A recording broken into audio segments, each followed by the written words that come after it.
Doctor ortho Ayurvedic oil and capsule. अब दर्द भी घुटने टेकेगा।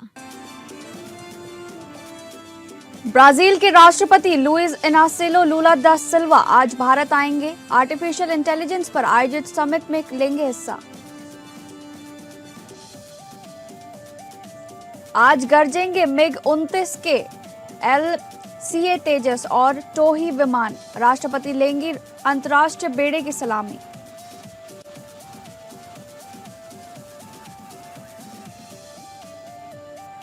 महाराष्ट्र में अब शिक्षा में मुस्लिमों को नहीं मिलेगा आरक्षण। मुस्लिम आरक्षण पर फडणवीस का फुल स्टॉप।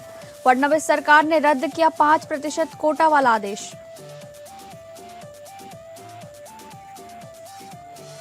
झारखंड विधानसभा का बजट सत्र आज से शुरू। सत्र पर सर्वदलीय बैठक में सीएम और नेता प्रतिपक्ष हुए शामिल। कांग्रेस विधायक दल की बैठक में केंद्र की बीजेपी सरकार पर हमला बोलने की बनी रणनीति।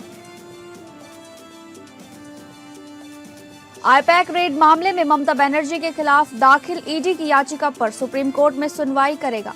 ममता बनर्जी पर ईडी छापे में हस्तक्षेप का है आरोप।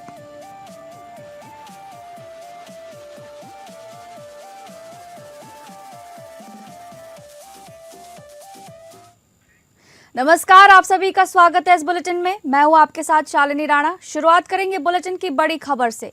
ब्राजील के राष्ट्रपति लुइस इनासियो लूला दा सिल्वा आज भारत दौरे पर आ रहे हैं। उनका ये दौरा फ्रांसीसी राष्ट्रपति इमैनुअल मैक्रों की यात्रा के ठीक बाद हो रहा है। राष्ट्रपति लूला दा सिल्वा नई दिल्ली में आर्टिफिशियल इंटेलिजेंस पर आयोजित समिट में भी हिस्सा लेंगे। इस दौरान वे प्रधानमंत्री नरेंद्र मोदी के साथ हाई लेवल बैठक भी करेंगे। उनका भारत के बाद दक्षिण कोरिया भी जाने की योजना है। लूला दुनिया के उन चंद नेताओं में शामिल हैं जिन्होंने अमेरिका के टैरिफ को लेकर राष्ट्रपति डोनाल्ड ट्रंप की खुलेआम आलोचना की थी। राष्ट्रपति लूला दा सिल्वा की यात्रा फ्रांस के राष्ट्रपति इमैनुअल मैक्रों के भारत दौरे के तुरंत बाद हो रही है। लूला दा सिल्वा ने एक्स पर लिखा, प्रधानमंत्री नरेंद्र मोदी के बुलावे पर हम अब भारत के लिए निकल रहे हैं। आने वाले दिनों में मैं आर्टिफिशियल इंटेलिजेंस के असर पर होने वाले समिट में हिस्सा लूंगा और हम ब्राजील और भारत के बीच सहयोग के नए मौकों पर बात करेंगे। वहां से हम प्रेसिडेंट ली जे-म्यूंग के बुलावे पर अपने देशों के बीच रिश्तों को और मजबूत करने के लिए साउथ कोरिया जाएंगे।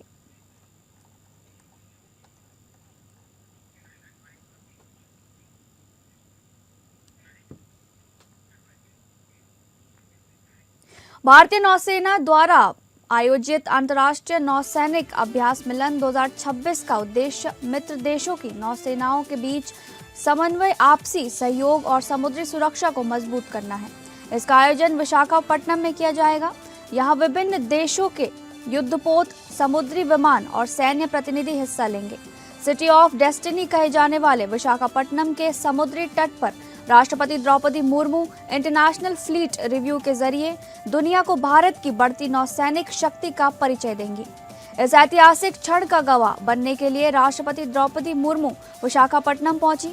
मुर्मू सुबह बंगाल की खाड़ी में स्वदेशी युद्धपोत INS सुमेधा पर सवार होकर समुद्र के बीच खड़े बेड़े का निरीक्षण करेंगी। इस रिव्यू में भारतीय नौसेना के साथ साथ मित्र देशों के कुल 71 जहाज और पनडुब्बियां शामिल होंगी। कार्यक्रम के दौरान 50 से ज्यादा लड़ाकू विमान और हेलीकॉप्टर फ्लाई पास्ट कर राष्ट्रपति को सलामी देंगे।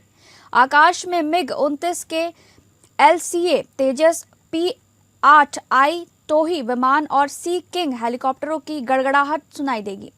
दुनिया के सबसे घातक समुद्री कमांडो माने जाने वाले नौसेना के मार्कोस समुद्र के बीच विशेष युद्ध कौशल का प्रदर्शन भी करेंगे।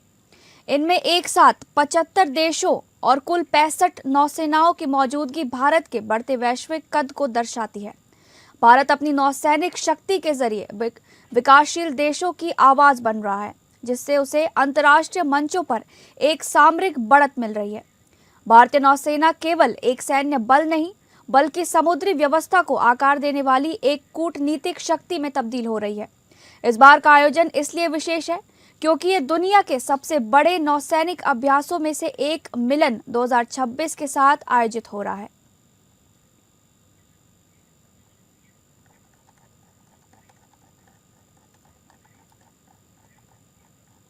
आपको बताते चले बड़ी खबर, भारतीय नौसेना द्वारा आयोजित अंतर्राष्ट्रीय नौसैनिक अभ्यास मिलन 2026 का उद्देश्य मित्र देशों की नौसेनाओं के बीच समन्वय, आपसी सहयोग और समुद्री सुरक्षा को मजबूत करना है।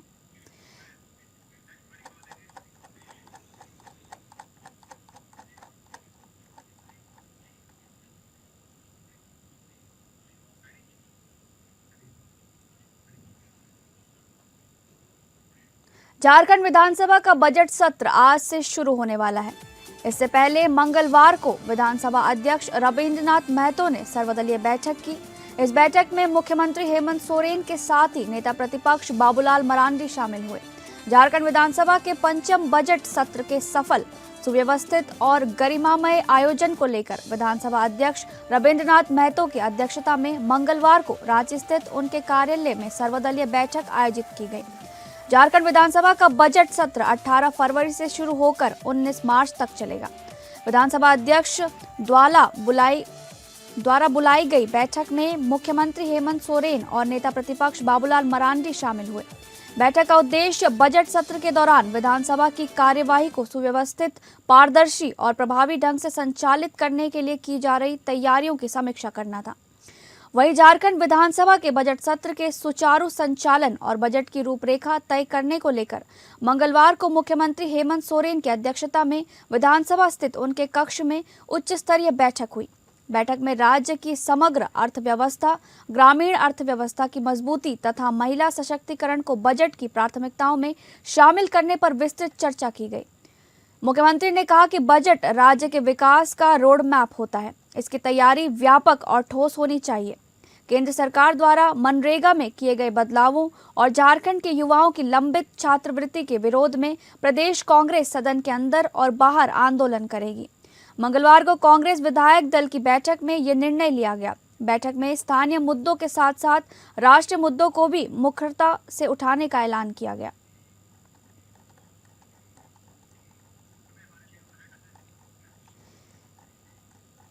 इसी खबर पर ज्यादा जानकारी के साथ हमारे ब्यूरो हेड अजय सिंह हमारे साथ जुड़ गए हैं। अजय, क्या कुछ जानकारी है? आज से झारखंड विधानसभा का बजट सत्र शुरू होने जा रहा है, क्या कुछ जानकारी है, साझा कीजिए।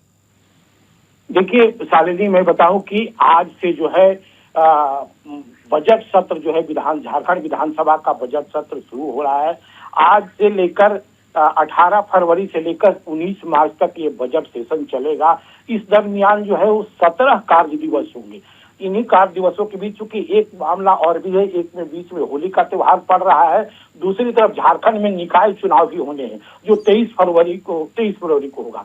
अतः इन बातों को ध्यान रखते हुए जो है लगभग 17 दिनों का कार्य दिवस किया गया है। एक चीज जो सबसे महत्वपूर्ण बात है कि इस बार जो बजट सत्र की जो तैयारी थी, तो मुख्यमंत्री जो है अपने आवास पर जो है उन्होंने कल एक सर्वदलीय बैठक बुलाई और बैठक में सारे पक्ष और विपक्ष के नेताओं को उन्होंने आमंत्रित किया था और कहा था कि जो है सदन को कैसे सुचारू रूप से चलाया जाए, उसकी मंत्रणा की थी। बाद में जब है पत्रकारों के साथ बात करते हुए उन्होंने साफ कहा कि नहीं, इस बार का जो बजट सत्र होगा महत्वपूर्ण होगा, क्योंकि इस बार हमारे पास एक लंबा अवधि है। इस दरमियान जनहित के मुद्दों पर जो सवाल उठाए जाएंगे उस पर जो है चर्चा हुई है और हम आशान्वित हैं कि जो है सदन में जो बातें आएंगी उस पर जो है पब्लिक के लिए जो सुविधाएं होंगी, पब्लिक के साथ जो इंटरेक्शन होगा या जो होगा वो यहाँ इस बार सुचारू रूप से चलेगा। इसके लिए जो है सभी सारे दल बैठक में बुलाई गई थी। कांग्रेस के तरफ से विधायक दल के जो नेता है प्रदीप यादव, बीजेपी की ओर से जो है बाबूलाल मरांडी और एक आजसू एक पार्टी है जिसकी एक ही विधायक है, उसकी भी विधायक को बुलाया गया था, यानी तिवारी महतो, और राजद के जो विधायक दल के नेता है सुरेश बैठा, वो भी शामिल हुए थे।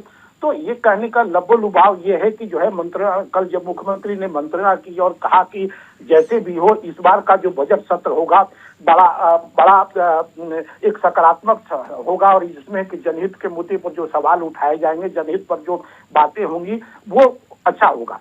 लेकिन दूसरी तरफ जो है विपक्ष भी जो है वो इस बार सत्ता पक्ष के विधायकों को या सत्ता पक्ष को जो है वो घेरने की कोशिश करेगा। उनकी भी तैयारियां चल रही। उसकी एक कल बैठक हुई है, भाजपा में एक बैठक हुई है और विधायक दल के नेता उनके साथ बैठक की है। दूसरी तरफ जो है जो उनके जो सहयोगी दल है यानी आजसू, उनके साथ भी कल मंत्रणा हुई है कि इसको इस बार सत्ता पक्ष को कैसे घेरा जाए। यानी लबो लुभाव ये कि दोनों तरफ से ही ऐसे माने मंत्रणा हुई है कि सदन को इस बार कैसे चलाया जाए, इसमें जो 17 जो कार्यवही दिवस होंगे उनको कैसे सुचारू रूप से चलाया जाए, इस पर विशेष बल दिया गया है। जी बहुत बहुत धन्यवाद अजय तमाम जानकारी साझा करने के लिए।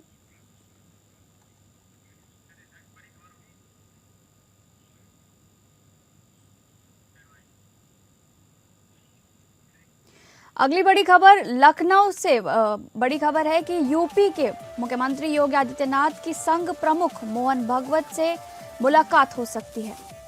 मोहन भागवत 17 और 18 फरवरी को लखनऊ दौरे पर हैं और आरएसएस के शताब्दी वर्ष समारोह में शामिल होंगे। इस दौरान वे लखनऊ विश्वविद्यालय में शोध छात्रों के साथ संवाद करेंगे। इंदिरा गांधी प्रतिष्ठान में प्रबुद्धजनों के से चर्चा करेंगे और सामाजिक सद्भाव बैठकों में हिस्सा लेंगे। ऐसे में सीएम योगी आदित्यनाथ और मोहन भागवत की मुलाकात को लेकर राजनीतिक हलकों में अटकलें तेज हो गई हैं। सरसंघ चालक मोहन भागवत 2 दिन लखनऊ में मौजूद रहेंगे। मोहन भागवत 17 और 18 फरवरी को लखनऊ में रहेंगे। इस दौरान वो कई वरिष्ठ भाजपा नेताओं से मुलाकात कर सकते हैं। वह संघ के शताब्दी वर्ष के तहत चल रहे कार्यक्रमों के तहत 17 और 18 फरवरी को 4 प्रमुख बैठक करेंगे। कुटुंब मिलन, सामाजिक सद्भाव बैठक, युवाओं से संवाद और प्रबुद्धजन गोष्ठी में शामिल होंगे। कार्यक्रम का आयोजन संगठन के लखनऊ महानगर इकाई की ओर से किया जा रहा है। बता दें कि शताब्दी वर्ष के तहत संघ प्रमुख क्षेत्र प्रांतवार प्रवास के दौरान लोगों से संवाद कर रहे हैं। इसी कड़ी में वो अवध प्रांत के लखनऊ महानगर में 2 दिवसीय प्रवास पर रहेंगे। वहीं सूत्रों के अनुसार संघ प्रमुख से भाजपा के कई बड़े नेताओं की मुलाकात भी संभव है। हालांकि इस बारे में ये भी कहा जा रहा है कि ये विशुद्ध रूप से संघ का कार्यक्रम है, इसलिए संघ प्रमुख से भाजपा नेताओं की मुलाकात का कार्यक्रम नहीं होगा।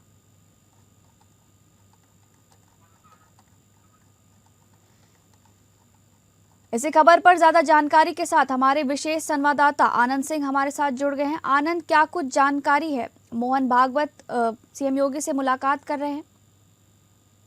बिल्कुल, देखिए ये बताया जा रहा है कि क्योंकि संघ प्रमुख राजधानी लखनऊ में है तो ऐसे में उनकी मुलाकात मुख्यमंत्री योगी आदित्यनाथ से हो सकती है। हालांकि इस बारे में अभी तक आधिकारिक रूप से ना तो संघ की तरफ से ना ही सरकार की तरफ से अभी कुछ बताया गया है, लेकिन इस बात के कयास लगाए जा रहे हैं क्योंकि दोनों ही शीर्ष नेता हैं। एक उत्तर प्रदेश सरकार के मुखिया है, भारतीय जनता पार्टी के फायर ब्रांड नेता है, मुख्यमंत्री हैं लगातार 8 वर्षों से, और दूसरी तरफ संघ प्रमुख। और भारतीय जनता पार्टी संघ की अगर बात करें तो एक ही सिक्के के 2 पहलू हैं। अब ये कह सकते हैं कि जो विचारधारा है भारतीय जनता पार्टी की जो अपनाया गया है वो संघ की विचारधारा है। तो ऐसे में इस बात को लेकर ये कयास लगाए जा रहे हैं क्योंकि मोहन भागवत लखनऊ में है तो मुख्यमंत्री योगी आदित्यनाथ से उनकी मुलाकात हो सकती है। जी बहुत बहुत धन्यवाद आनंद तमाम जानकारी साझा करने के लिए। उत्तर प्रदेश बोर्ड की 10वीं और 12वीं की परीक्षाएं आज से शुरू हो गई हैं। इसके लिए विद्यार्थियों का परीक्षा केंद्र पहुंचना शुरू हो गया है। उत्तर प्रदेश माध्यमिक शिक्षा परिषद की 10वीं और 12वीं की बोर्ड की परीक्षाएं आज से शुरू हो चुकी हैं। इसके लिए सुबह से 7 बजे से ही विद्यार्थियों का परीक्षा केंद्र पहुंचना शुरू हो गया है। प्रथम पाली में हाई स्कूल की परीक्षा होंगी जो कि सुबह 8:30 बजे शुरू होगी। इसके पहले परीक्षा केंद्र पहुंचने पर परीक्षार्थियों का पुष्प वर्षा कर स्वागत किया गया। इसके बाद चेकिंग कर उन्हें एंट्री दी गई। परीक्षार्थियों को प्रवेश पत्र के साथ आधार कार्ड लेकर जाना अनिवार्य है। किसी भी तरह के इलेक्ट्रॉनिक गैजेट या स्मार्ट वॉच पर लाने पर प्रतिबंध है। परीक्षा केंद्रों के निगरानी के लिए जिला स्तरीय कंट्रोल रूम स्थापित किया गया है। कि कल से परीक्षाएं शुरू हो रही हैं हाई स्कूल और इंटर, जो 18 से प्रारंभ होकर 12/3/26 तक आयोजित की जाएगी। परीक्षा कुल 15 दिन में हो जाएगी। इसका जो समय है वो प्रथम पाली 8:30 बजे से 11:45 तक होगी और दूसरी पाली जो है 2 बजे से 5:15 तक होगी शाम को। परीक्षा केंद्रों की संख्या है 8033, जिसमें राजकीय माध्यमिक विद्यालय हैं 596, और अशासकीय सहायता प्राप्त माध्यमिक विद्यालय हैं 3453। अशासकीय वित्त पोषित माध्यमिक विद्यालय हैं 3984। तो मैं यहाँ बताना चाहूंगी आपके लिए कि कुल पंजीकृत जो परीक्षार्थी संख्या है वो 53,37,778 है। सारी परीक्षाएं तनाव मुक्त होंगी। हर जगह जैसी व्यवस्था पहले थी उससे भी और अच्छी व्यवस्था इस बार की गई है। पहले भी किसी भी प्रकार से कहीं कोई नकल का मामला सामने नहीं आया। तनाव मुक्त परीक्षा हुई, नकल विहीन परीक्षा हुई। इस बार भी सब परीक्षाएं शांतिपूर्ण तरीके से होंगी, क्योंकि हमारा जो माध्यमिक शिक्षा विभाग है उसकी निष्ठा, उसकी कर्तव्यपरायणता, हमारे जो शिक्षक विभाग है, जो प्रधानाचार्य हैं और जो अधिकारी हमारे नियुक्त किए गए हैं, सबकी कर्तव्यपरायणता के आधार पर ये परीक्षा हमारी सुचारू रूप से संपन्न हो जाएगी, ऐसा हमें भरोसा है। अगली बड़ी खबर महाराष्ट्र से बताई जा रही है। महाराष्ट्र सरकार ने मुस्लिम समुदाय को दिया गया 5% आरक्षण पूरी तरह खत्म कर दिया है। अब न प्रवेश मिलेंगे न प्रमाण पत्र जारी होंगे। सभी पुराने आदेश रद्द कर दिए गए हैं। इसी बीच अल्पसंख्यक विभाग के उप सचिव मिलिंद शेनाय विवाद का ट्रांसफर कर दिया गया और जांच के आदेश दिए गए। महाराष्ट्र सरकार ने मुस्लिम समुदाय को शिक्षा में दिया गया 5% आरक्षण औपचारिक रूप से समाप्त कर दिया है। अब मुस्लिम विद्यार्थियों को कॉलेजों में 5% आरक्षण नहीं मिलेगा और जाति प्रमाण पत्र भी जारी नहीं होंगे।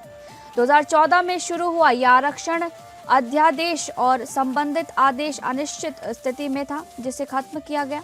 पहले जारी सभी आदेश और परिपत्र भी अमान्य घोषित कर दिए गए हैं। 2014 का यह आरक्षण अध्यादेश के रूप में लागू हुआ था, लेकिन कानून न बनने और अदालत की रोक के चलते वर्षों से कानूनी अनिश्चितता में अटका हुआ था, जिसे अब सरकार ने पूरी तरह समाप्त कर दिया है। इस फैसले पर AIMIM ने कड़ी प्रतिक्रिया दी है। उन्होंने कहा, सरकार ने रमजान का तोहफा देते हुए मुस्लिमों का 5% शैक्षणिक आरक्षण खत्म कर दिया। हाईकोर्ट ने माना था कि मुसलमानों में शिक्षा छोड़ने की दर सबसे अधिक है, फिर भी हम अपने लड़के लड़कियों से कहेंगे पढ़ाई ना छोड़ें।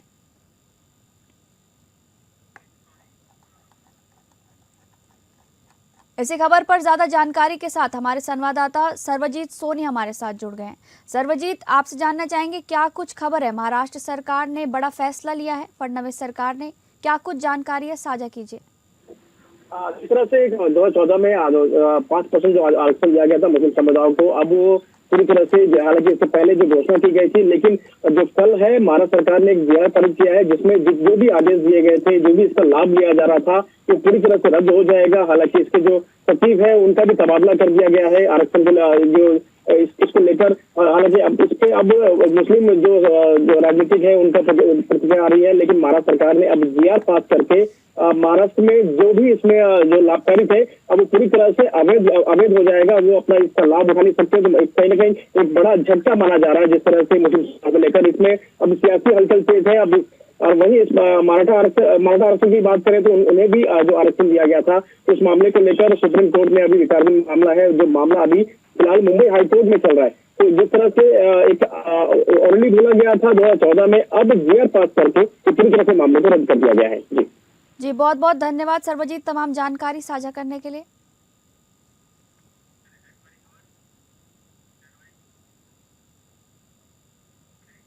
अगली बड़ी खबर, सीएम पुष्कर सिंह धामी के नेतृत्व में राज्य सरकार अपना आगामी बजट विधानसभा भवन बरारीसैंण गैरसैंण में पेश करेगी।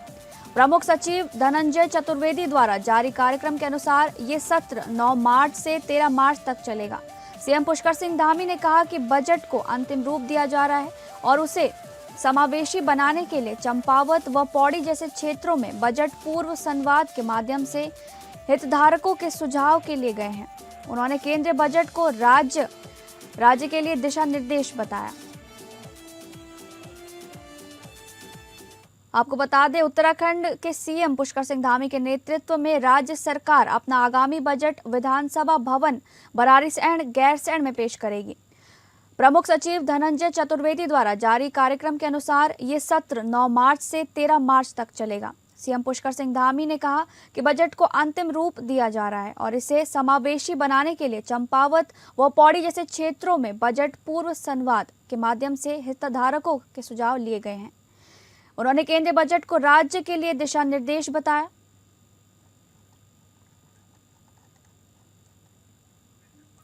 इसी खबर पर ज्यादा जानकारी के साथ हमारे संवाददाता योगेश सेमवाल हमारे साथ जुड़ गए हैं। योगेश, क्या कुछ जानकारी है उत्तराखंड के बजट सत्र की? बिल्कुल, आपको बताना चाहेंगे कि 9 मार्च से भराड़ीसैंण यानी कि जो गैरसैंण में जो विधानसभा सत्र है वहां पर इस बार का सत्र होने जा रहा है, बजट सत्र। और बजट सत्र से उत्तराखंड को तो बहुत ज्यादा उम्मीदें हैं ही, और यहाँ की जो आम जनता है वो भी चाहती है कि बजट इस लायक हो, इस तरह का बजट हो जिससे प्रदेश आगे बढ़े, प्रदेश को फायदा हो। और खुद मुख्यमंत्री पुष्कर सिंह धामी ने ये बात बताई। और वैसे भी अगर बता रहा हूँ आपको तो पिछले कई सालों से ऐसा होता आ रहा है कि बजट सत्र से पहले आम लोगों से सलाह ली जाती है, पूछा जाता है कि आपको किस तरह का बजट चाहिए। उसमें कई सारे लोग अपनी सलाहें देते हैं, वो कहते हैं कि हाँ हमें इस तरह का बजट चाहिए, और इस बार भी ऐसा हो रहा है। तो उम्मीद है कि जो बजट सत्र है जो भराड़ीसैंण में होने जा रहा है वो इस बार का अच्छा बजट सत्र होगा। लेकिन इतना जरूर है कि अभी से सरकार जहां तैयारी कर रही है तो पूरी की पूरी कि हम बजट पेश करेंगे, किस तरह का बजट होगा, कितने हजार करोड़ का बजट होगा, ये पूरे का पूरी रूपरेखा सरकार द्वारा अभी तैयार की जा रहा है। जी, बहुत बहुत धन्यवाद योगेश तमाम जानकारी साझा करने के लिए।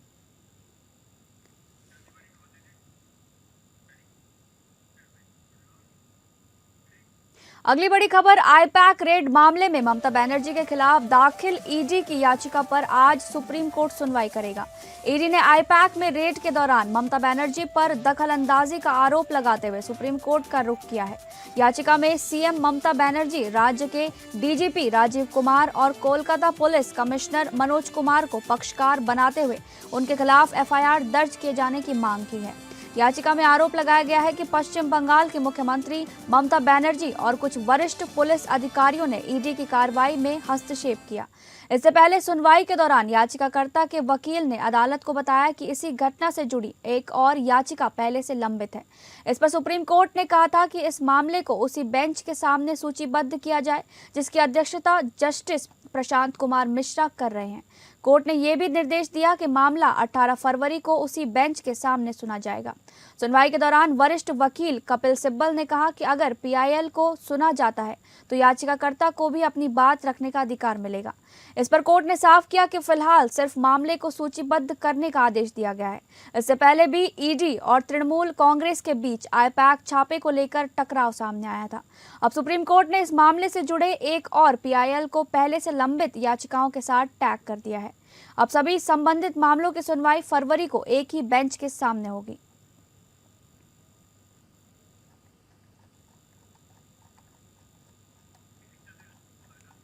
इसी खबर पर ज्यादा जानकारी के साथ विवेक सिंह चंदेल हमारे साथ जुड़ गए हैं, हमारे संवाददाता। विवेक, आपसे जानना चाहेंगे आईपैक मामले में ममता बनर्जी पर जो याचिका दर्ज है इस पर आज सुप्रीम कोर्ट सुनवाई करेगा, क्या कुछ जानकारी है, साझा कीजिए। शालिनी, दरअसल आज जो सुप्रीम कोर्ट में सुनवाई होने वाली वो पहले से तय थी। जो ईडी की तरफ से याचिका दाखिल की गई थी जिसमें ये कहा गया था कि ममता बनर्जी जो राज्य के डीजीपी हैं और जो एसपी हैं उस इलाके के जहां पे ये ईडी की रेड हो रही थी, उन अधिकारियों के खिलाफ एफआईआर दर्ज किए जाने की तो अन्य याचिकाएं भी दाखिल की गई थी, जिसमें से जो अभी लेटेस्ट याचिका 10 फरवरी को जिस पर सुनवाई हुई जो सतीश अग्रवाल की थी, उसमें यह कहा गया था कि इस मामले की जांच सुप्रीम कोर्ट के सिटिंग या रिटायर्ड जज की अध्यक्षता में एक कमेटी बनाकर की जानी चाहिए थी, जिस पर सुप्रीम कोर्ट ने यह आदेश दिया था कि इस मामले की सुनवाई जस्टिस प्रशांत कुमार की बेंच करेगी, क्योंकि इस मामले के ईडी की याचिका ऑलरेडी प्रशांत कुमार की बेंच कर रही है। इस वजह से इस याचिका को भी उनके साथ तय कर दिया गया था। तो आज 3 याचिकाओं पर सुनवाई होनी है। इसी बीच 10 फरवरी को जब इस मामले की सुनवाई हो रही थी तो पश्चिम बंगाल सरकार की तरफ से यानी कि ममता बनर्जी की तरफ से इस मामले में एक हलफनामा दाखिल किया गया था और ये बताया गया था कि चूंकि जो उनका जो कंडक्ट था वो किसी भी तरीके से ईडी की कार्यवाही में बाधा डालने का नहीं था, और जो जब उनको ये जानकारी मिली कि इस मामले में यानी कि ईडी जो है आईपी के दफ्तर पर रेड कर रही है, तो चूंकि वहां पे टीएमसी के जो गोपनीय दस्तावेज थे वो रखे हुए थे, ऐसे में वो पार्टी प्रमुख के नाते, न कि सीएम होने के नाते वहां गई थी, जिससे कि वो अपने दस्तावेज को ले सके और उनका गलत इस्तेमाल एजेंसी के द्वारा न किया जाए। क्योंकि एजेंसी का आरोप ये लगाया जा रहा है कि अगर कोई स्वतंत्र एजेंसी, खासतौर से ईडी सेंट्रल एजेंसी है, वो किसी स्टेट में ऐसी कार्रवाई करती है तो उसमें बाधा नहीं डाली जानी चाहिए, क्योंकि ये लोकतांत्रिक तरीके से गलत अवधारणा पेश करता है। अगर ऐसा ही रहा तो हर एक स्टेट ऐसा करना शुरू कर देगा जहां भी ईडी की कार्रवाई होती रहेगी। लेकिन उन्होंने ये कहा कि इस मामले में हमारी जो भूमिका थी वो कहीं से भी मुख्यमंत्री की नहीं थी। मैं टीएमसी के संरक्षक के नाते हम वहां पे गए थे और उसकी जो डॉक्यूमेंट्स थे वो हमने लिए थे। और जहां तक बात डॉक्यूमेंट्स लेने की थी तो उनका एक तरफ ये भी कहना है कि इस मामले में हमने ईडी के अधिकारियों से जानकारी, यानी कि उनके संज्ञान में रहने के बाद और उनसे अनुमति लेने के बाद उन डॉक्यूमेंट्स को लिया था। तो ये कंट्राडिक्टरी चीजें ईडी की तरफ से, यानी कि माफ कीजिएगा, वो ममता बनर्जी की तरफ से सुप्रीम कोर्ट में हलफनामे दाखिल की गई। वहीं ईडी की तरफ से जो दलील दी जा रही है वो लगातार यही दी जा रही है कि जब इस मामले को लेकर हम हाई कोर्ट गए थे तो हाई कोर्ट में इस मामले को सुनवाई नहीं होने दी गई। एसजी ने इस मामले में बड़े विस्तार से सुप्रीम कोर्ट के सामने ये बात रखी थी। जब ईडी सुप्रीम कोर्ट आया था तो उसने ये बताया था कि चूंकि हाई कोर्ट में ये मामला जब सुनवाई के लिए आया तो वहां टीएमसी के नेताओं की तरीके के तरफ से एक चैट भी कोर्ट के सामने उन्होंने रखा और बताया कि कैसे टीएमसी के नेताओं को और वकीलों को ये कहा गया था कि इस मामले की सुनवाई होनी है और इतने बजे आप इस कोर्ट में पहुंचिए, और कोर्ट में इस वजह से इसकी सुनवाई नहीं हो पाई और इसी वजह से हमें सुप्रीम कोर्ट आना पड़ा। इसके बाद जब सुप्रीम कोर्ट में इस मामले की सुनवाई हो रही थी तो पश्चिम बंगाल सरकार और हाईकोर्ट की तरफ से ये जानकारी यहाँ दी गई कि नहीं, इस मामले में सुनवाई हो रही है। हालांकि अब सुप्रीम कोर्ट इस मामले पर सुनवाई कर रहा है, जहाँ पे अब सुप्रीम कोर्ट को तय करना है कि जो ईडी की तरफ से याचिका दाखिल की गई जिसमें पश्चिम बंगाल के मुख्यमंत्री, वहाँ के डीजीपी और आईपैक का रेड जहाँ हो रहा था उस इलाके के जो एसपी हैं उनके खिलाफ एफआईआर दर्ज की जाए। वहीं ईडी ने एक और याचिका दाखिल की जिसमें ये कहा था कि जो डीजीपी हैं और जो वहाँ के एसपी हैं उनको भी हटाया जाए, क्योंकि